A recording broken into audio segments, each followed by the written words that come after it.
Hi athletes, how are you doing? Good.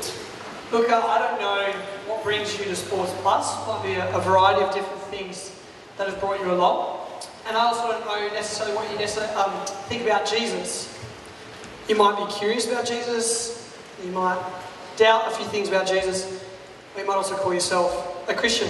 As I said, I'm not sure. Maybe you're not sure as well.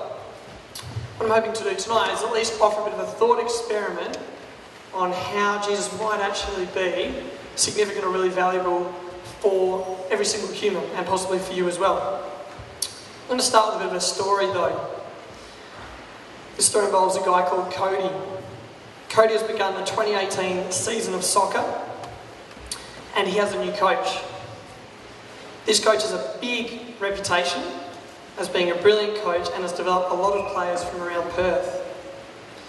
Cody and his mates enjoy their soccer, but they've also experienced a coach in the past who was one of the boys' dads. The boy's dad was probably a bit biased, and he didn't really seem to know much about soccer, according to Cody and his mates. This new coach, though, Cody and the boys wonder what he'll be like. They notice early on that the coach has some really interesting ideas and plans, and often training involves a lot of grids, a lot of markers, and goals included as well. So the boys enjoy pre-season for the first time. There's a lot less fitness, there's a lot more fun, there's a lot more competitive games, and there seems to be a lot of purpose to what they're doing. So their season ticks along. They have plenty of wins, and the boys get used to these different drills and their coach. So what happens? Well, boys get a little bit complacent. They start to talk when the coach is talking. Over time this progresses to making jokes about the way the coach talks. And it progresses to mucking around during the drills as well. And they do this to throw off the purpose that the coach has planned for each drill. These behaviours continue for a number of weeks. And the coach, like any good coach, has begun to notice this. So before the next session, the coach decides to plan really well and provide some really valuable drills, maybe even try a few drills that these boys haven't seen before, hoping that he'll regain Cody's focus. However, at this one training session, the coach again sees Cody and his mates mucking around in the drill. And the coach blurts out, "Who do you think I am? You do not deserve me." The coach calls the players in and threatens to walk away and leave them to train on their own for the night, or maybe the rest of the season. The players are stunned.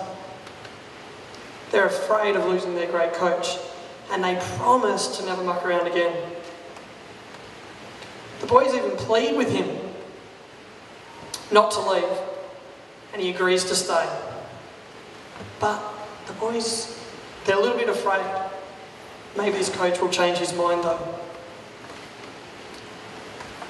Over the last few nights, we have been trying to understand who Jesus is.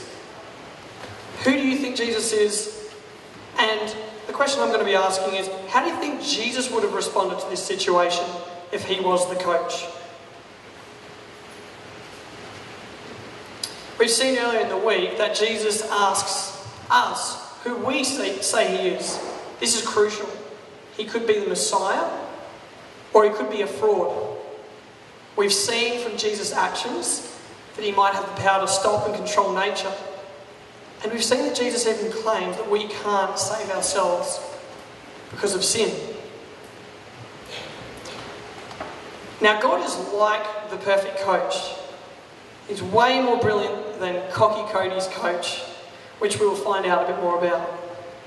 This coach, this perfect coach being God, he's so brilliant that he's actually created the perfect environment for us to develop and grow as humans. He's provided us with new sunrises each day, new countries to discover, new animals to see, new sports to discover like spikeball.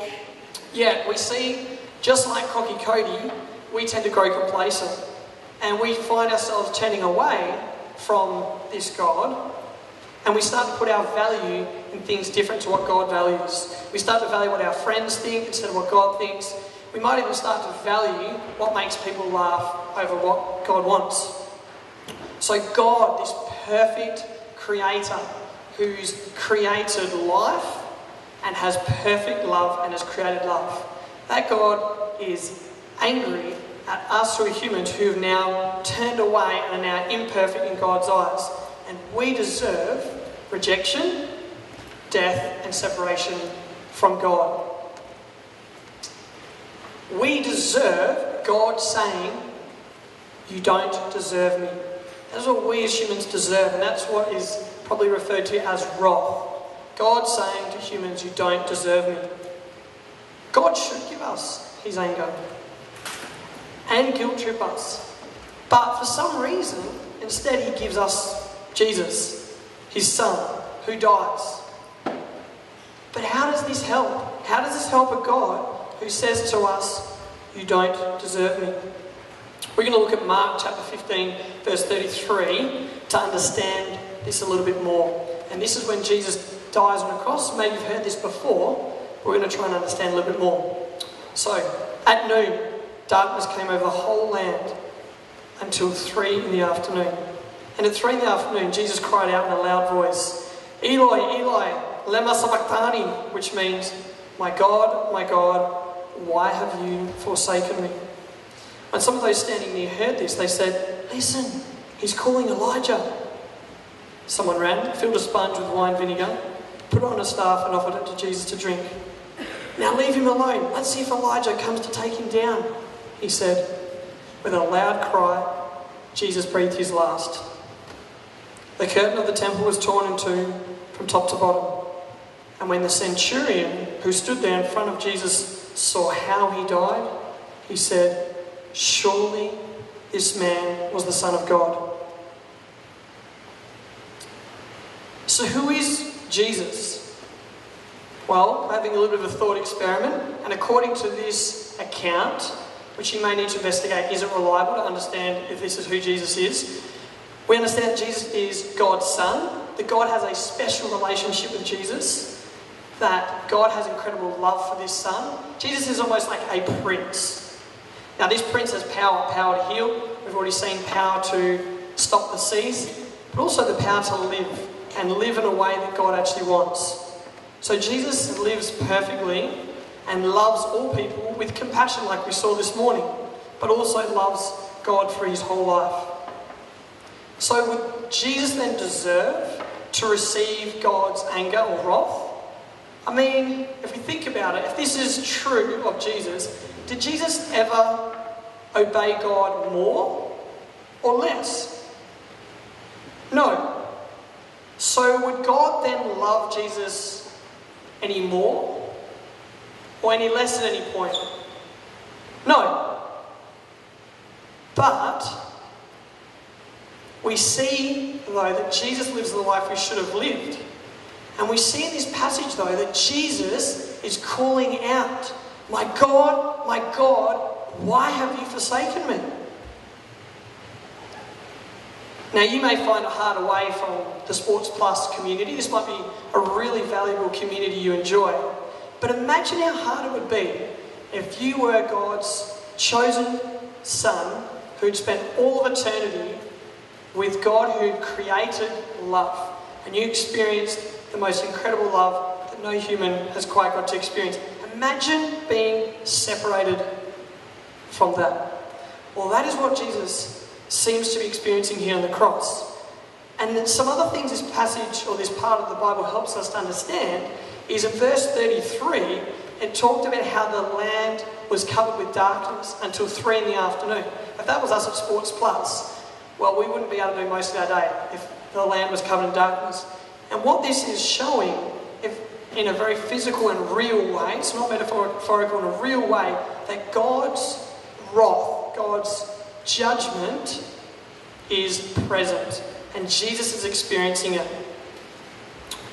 So what has happened at the cross? Well, Jesus, he's lived the life we should have lived, but he also seems to die the death we deserve, offering to be the greatest substitute or swap of all time. So Jesus swaps his place for humans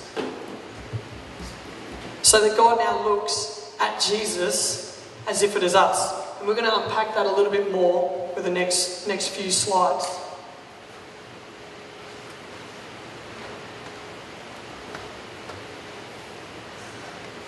Alright, so when Jesus died on the cross, what was happening? I've said it was a moment of swapping where Jesus experiences being forsaken or being abandoned by God the Father. Well, when God looks at Jesus on the cross, he looks at Jesus as if it is us, with our poor behaviour and sin. And with someone who's put their faith in Jesus, this is what God looks at them as. He looks at them like they have lived like Jesus. Love no more, love no less. As if we have perfectly obeyed Jesus, perfectly obeyed God. What does Jesus receive when he's dying on the cross? Wrath. This is what Ham was talking about last night. Jesus received what we as humans deserve. Rejection, separation, judgment, death. What does a person who puts their faith in Jesus receive? Reconciliation. A restored relationship. We receive what Jesus deserves, love, acceptance, and relationship with God. Finally, how was Jesus now seen on the cross? He's seen as God's enemy. And Jesus receives what he didn't deserve. What do we, if we put our faith in Jesus, now receive? We now become God's friends. And we receive what we don't deserve. So God, instead of giving us what we do deserve, he gave us what we needed. Unlike the coach, Jesus, because of his great love, his compassion for humans, has provided a swap, a substitute, a sacrifice, which means God will never leave us. Now, he doesn't motivate us out of fear, saying, you have no idea what I do for you, you don't deserve me, so you better plead, and you better beg I don't leave, and you better be extra good for me next week or until the next Sports Plus. No, instead he responds, who do you think I am? Yes, you don't deserve me, but you need me, I love you, and I'm not going to leave you. Imagine that coach saying that to Cocky Cody. How do you think Cody would respond? Well, I imagine if the coach did say that, who do you think I am? You don't deserve me, but you need me. I love you, and I'm not going to leave you. I'm pretty certain Cody would have responded quite differently. He probably would have responded with gratitude and awe at this coach, so brilliant, with so many other opportunities elsewhere, yet that coach commits to that team and to Cody. Cody knows what he deserves, yet he receives what he needs. And that's what Jesus' death does. Jesus' death now shows us and says, here, this is what I have done for you. This is exactly what you need. Jesus literally and metaphorically stays there with his arms wide open to us. Another part of that passage describes this temple curtain being torn from top to bottom. You might be like, why do they include that in there? Well, to keep it short, it was basically something in the past that people had to enter into, this curtain or behind the curtain, to experience the presence of God. So if you look at that blue separation barrier there, for people to experience the presence of God, there was like a barrier that was totally destroyed when Jesus was on the cross. And that is now showing that people can now be reconciled, have restored relationship with God, and we are invited into God's presence. So relationship with God is now available. Since the Son of God has been rejected and forsaken, the presence of God is now available. If we put our faith in Jesus and respond like the centurion and say, surely this is the Son of God. Who do you say Jesus is? Do you see what he has done for you? Do you see how he has swapped his place for you? How he has received what you deserve? How you now receive what he deserves? You are now a child of God by faith. He is the Son of God. He is everything we need. The centurion came to a point where he realised that Jesus had taken the wrath and the anger of God that the centurion had deserved. He saw how Jesus had reconciled himself to God. What about you? Who do you say Jesus is? Is he wrath-bearer and reconciler? God, help us to see who you are. Help us to understand the significance of your death on the cross. And help us to see how you may be exactly what we need. Help us to understand if we don't doubt things about Jesus, help us to understand who you are truly. Help us if we put our faith in Jesus to see more and more about why you are so excellent and so beautiful. And if we are someone who's realised that Jesus may be way more important and way more significant than we thought, help us to see you truly and respond in faith. Amen.